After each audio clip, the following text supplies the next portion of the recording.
ঝাড়গ্রাম জেলার গিদনি বাজারে এবার চলল বুলডোজার। রেল ও পিডব্লিউডির জায়গায় 217টি দোকান উচ্ছেদ করা হলো।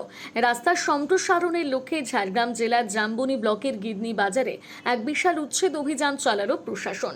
বৃহস্পতিবার সকাল থেকে উচ্ছেদকে কেন্দ্র করে ব্যাপক চাঞ্চল্য ছড়ায় গোটা এলাকায়।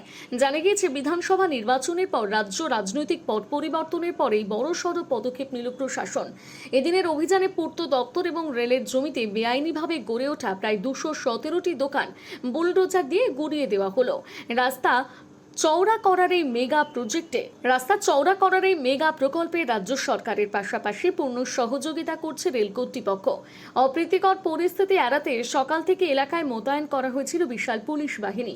বহু বছরের পুরনো দোকানপাট ভেঙে দেওয়ায় স্বাভাবিকভাবে মাথায় হাত পড়েছে স্থানীয় ব্যবসায়ীদের। একাংশের দাবি পুনর্বাসন না দিয়ে এই উচ্ছেদ চালানো হয়েছে।